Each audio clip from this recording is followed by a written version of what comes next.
बहुत समझदार हैं, बहुत समझदार हैं। हम हर चीज को कंट्रोल कर पा रहे हैं।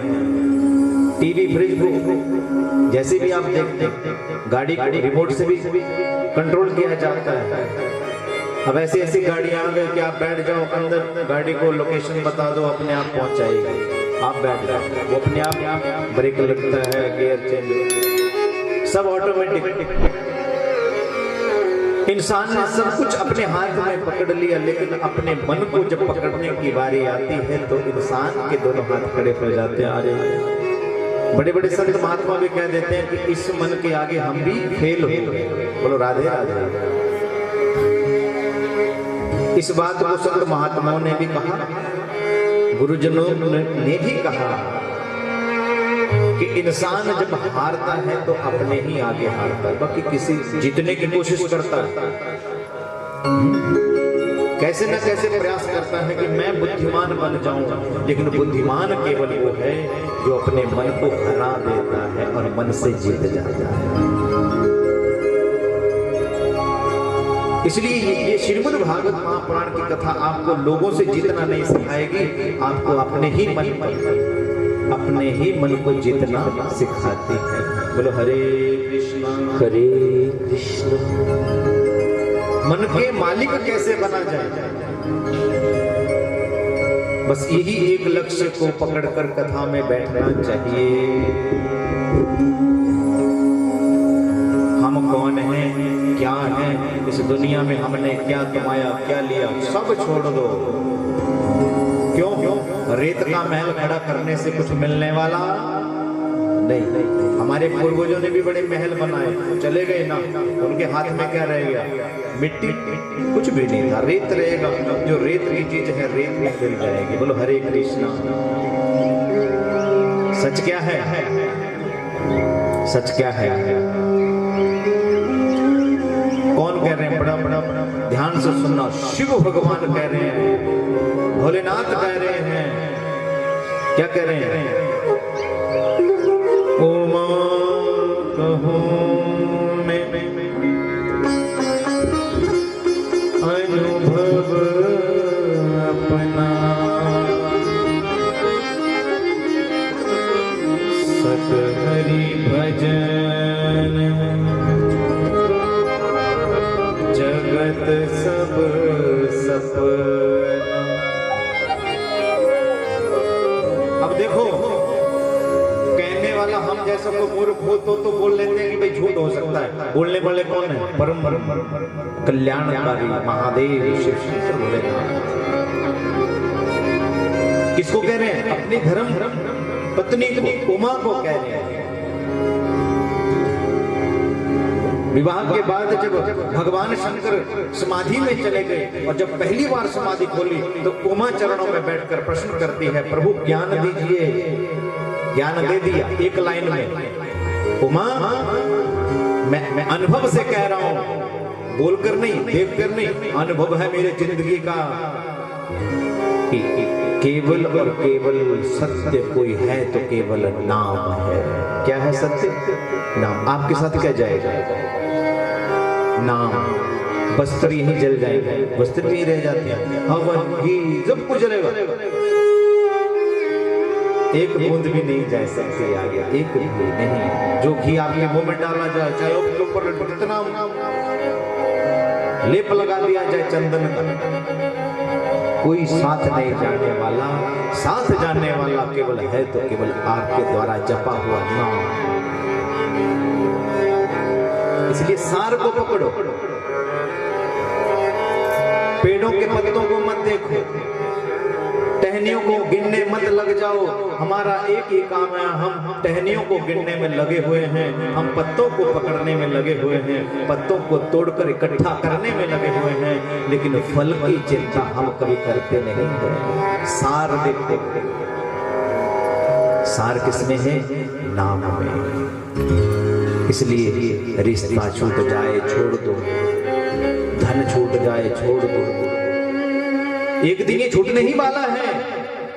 सदा रह जाए तो मैं कहूंगा पकड़ो, लेकिन ये तो सदा एक दिन छूटने ही वाला है, लेकिन केवल उसको पकड़ो जो सदा सदा के लिए, इस जन्म में, अगले जन्म में, और जब तक जन्म होते रहेंगे, जब तक धाम नहीं मिल जाए उस परमात्मा का, तब तक तुम्हारे साथ रहने वाला केवल नाम है। यहाँ हम बैठे हैं तो पिछले जन्म का जपा हुआ थोड़ा बहुत नाम होगा तो ये कथा मिल रही है। बोलो राधे कृष्ण।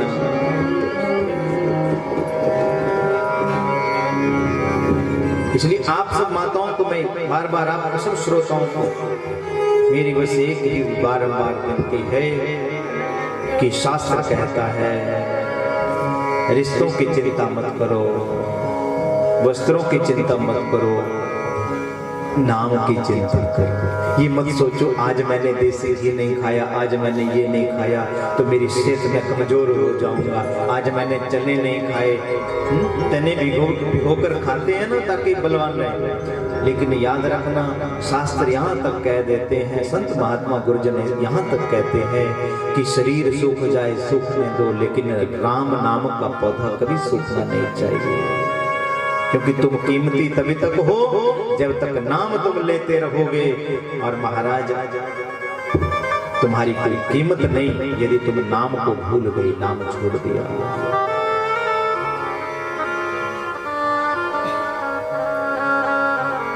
बड़े ध्यान से इस कथा में आपने डुबकी लगानी है। मैंने कहा ना, जो इस गंगा के घाट पर बैठकर भी विचार करता रह जाएगा, सोचता रह जाएगा, अगली बार अगली बार अगली बार, याद रखना कुछ इस संसार से जा चुके हैं और पता नहीं हमारी बारी कौन सी है, इसलिए अगली बार का टाइम है कभी नहीं मिलने वाला। आज ही टाइम है, अब है, अब आज, इसके अलावा मत सोचो कल कुछ होगा, कुछ नहीं होगा कल। आज से ही कल निर्मित होता है, और आज जब ऐशो आराम में जाएगा तो कल कभी भी नाम नहीं आ सकता, कल भी ऐशो आराम ही मिलेगा। तो हरे कृष्णा। इसलिए बड़े ध्यान से इस कथा में विराजमान हो।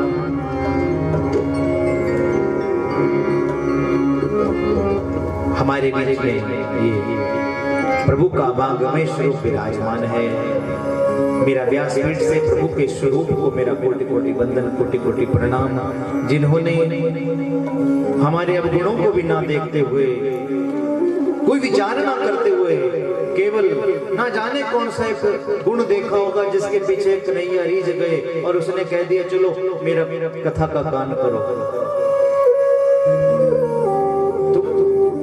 हम इसलिए परमात्मा के चरणों में बार बार विनती करते हैं, प्रभु हमसे कोई गलती हो जाए हमें क्षमा करना, और आपका नाम, आपने सेवा दी है उसको मैं सच्चे मन से कर सकूं, बस ऐसा आशीर्वाद आप बनाए रखना। हम कलयुग के जीव हैं, कभी भी रास्ता भटक सकते हैं, इसलिए भगवान आप मार्गदर्शन करने के लिए गुरुदेव और संतों को हमारे जीवन में सदा सदा भेजते रहना, उनका आशीर्वाद हमें मिलता है। परम पूज्य पाद सद्गुरुदेव महाराज जी के चरणों में मेरा प्यास पीठ से कोटि कोटि वंदन, कोटि कोटि प्रणाम। तृतीय वंदना, जिस कुल में ये पवित्र कार्य होने जा रहा है, हो रहा है, उस कुल में जितने भी देवी देवता हैं, जिन भी देवी देवताओं को मानते हैं, उन सभी देवी देवताओं को मैं व्यासपीठ से प्रार्थना करता हूँ, आग्रह करता हूँ, उनको वंदन करता हूँ कि आपके कुल में ऐसा ही शुभ कार्य करने का अवसर आपने दिया, आशीर्वाद दिया, सद्बुद्धि प्रदान करें। ऐसा आशीर्वाद आप सबको प्रदान करें, हम सबको प्रदान करें, ताकि हम भी अपने जीवन में ऐसा कोई न कोई जरूर हरिनाम के चरणों में बैठकर हरिनाम कीर्तन करने का अवसर हमें मिले।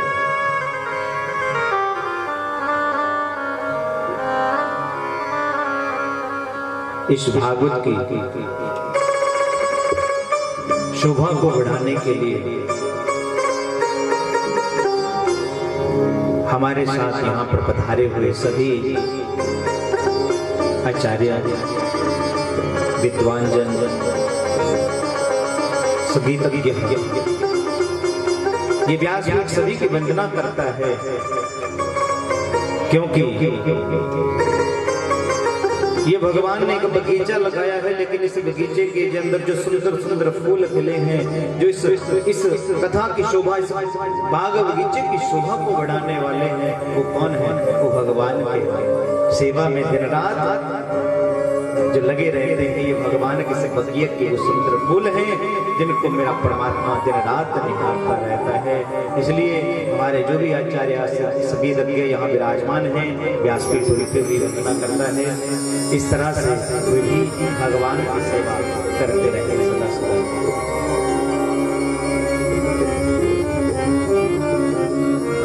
कथा पंडाल में विराजे हुए सभी कथा प्रेमी, सभी भगत जन जिनके हृदय में परमात्मा के प्रति गहरा प्रेम है, लेकिन क्या करें, प्रकट नहीं कर सकते। ये दुनिया ऐसी जालिम है कि अगर भगत बनेंगे तो भी कुछ न कुछ गालियां सुनने को मिलती रहेगी। यहाँ पर वैसे ही बन के रहना पड़ेगा जैसे पूरा समाज है। अगर हम इनसे अलग हो गए तो महाराज हमें दिन रात क्या सुनना पड़ेगा, कुछ न कुछ बुरा सुनना पड़ेगा। क्योंकि याद रखना, सच्चा बनकर जीना आसान काम नहीं इस दुनिया में। सच्चा बन जाओगे तो सबसे अलग हो जाओगे, सब छोड़ देंगे। इसलिए झूठ कपट को हमें धारण करके रखना पड़ता है, क्योंकि जैसा देश वैसा भेष, जैसा हमारा आसपास रहेगा वैसे हमें बनकर रहना पड़ेगा, नहीं तो गए। बोलो राधे कृष्ण।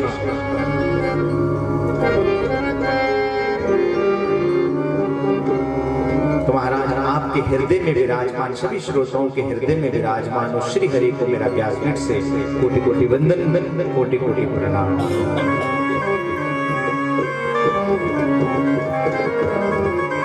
आपका ध्यान कहाँ होना चाहिए?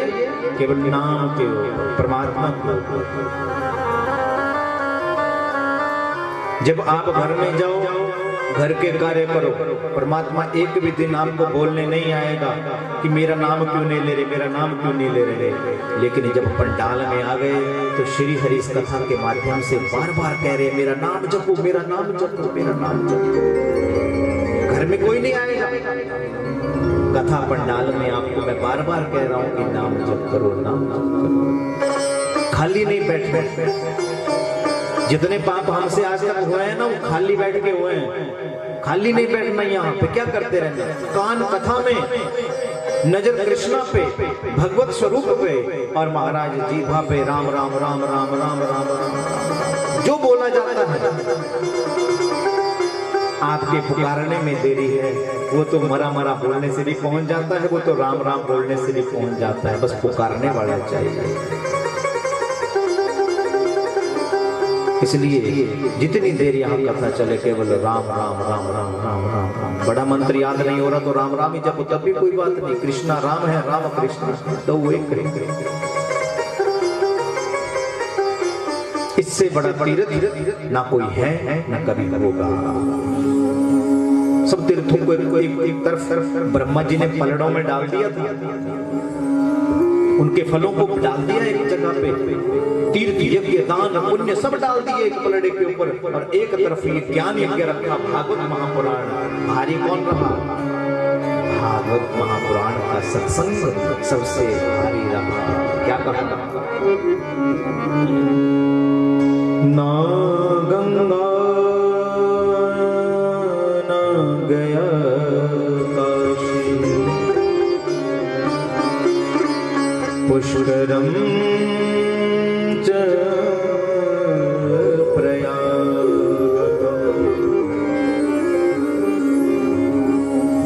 शास्त्र कथा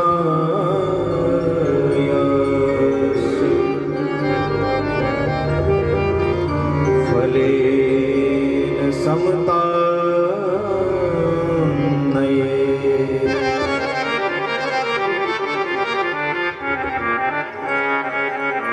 ध्यान से सुन लीजिए। भागवत कह रहा है न गंगा न गया न काशी, पुष्कर प्रयाग, कोई भी भागवत महापुराण के तीर्थ का फल प्रदान नहीं कर सकता। जो फल यहाँ मिल जाता है वो फल कहीं दुनिया में भटकने से नहीं मिलेगा, क्योंकि ये किसको शुद्ध करता है? ये तीर्थ किसको शुद्ध करता है? जो संसार में बाह्य तीर्थ हैं वो केवल हमारे शारीरिक शुद्धि के लिए बने हुए हैं। और भागवत महापुराण का तीर्थ ऐसा है जो बाहर से शुद्ध करे ना करे, लेकिन अंदर से आपको शुद्ध करता है। कहां से? अंदर से। अब ध्यान दीजिए, आपने बर्तन लिया, बर्तन अंदर से काला है, उसमें धूल जमा हुई है, बड़े दिनों का बर्तन आपने निकाला और निकाल कर आपने उसको धोया नहीं, उसके अंदर दूध डालकर गर्म कर दिया, क्या आप दूध पी लेंगे? नहीं पीएंगे। उसी तरह से अगर हमारे मन में जो मैल है उस मन के बर्तन में हम इस कथा को भी डाल देंगे, अंदर से मन कैसा है? मन मैला है, अंदर की सफाई नहीं है। बर्तन को बाहर से जितना मर्जी चमकाओ, लेकिन याद रखना वो किसी काम का नहीं। और बर्तन अंदर से अगर एक बार चमक गया तो आपके काम आने वाला है। बोलो हरे कृष्ण। इसलिए बाहर से हम चमक गए तो परमात्मा के किसी काम के नहीं, और एक बार अंदर से चमक गए, बाहर से भले हम काले हैं लेकिन परमात्मा के काम के हो गए। बोलो हरे कृष्णा। आपको उनके काम आने वाले हैं, उनके धाम जाने वाले हैं। इसलिए ये अंतःकरण को पवित्र करने वाला सद्ग्रंथ है।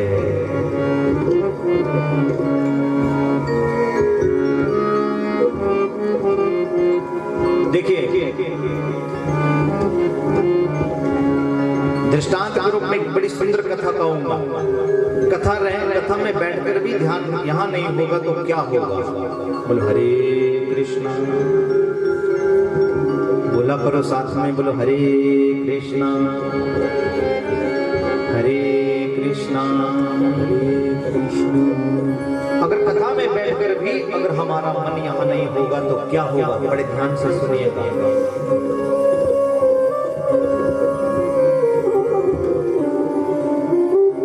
हम पछताते उस समय में जब समय हाथ से निकल जाता है। एक माता थी, दिन रात भगवान का भजन करती थी। ये दृष्टांत इसलिए आपको सुनाए जाते हैं ताकि आपका पूरा मन कथा में उतर जाए, डुबकी आप लगा पाओ। इसलिए कथा में आपको समझाने के लिए दृष्टांत, इसलिए कथा वक्ता को कहा है कि वो दृष्टांत देकर समझाने योग्य हो। उसी भक्ताओं के जो गुण बताए उसमें ये कहा गया। एक माता थी, भगवान का भजन करती थी, नाम लेती थी, रोज राम राम करती थी। क्या करती थी? हाँ, नहाती थी, राम राम करती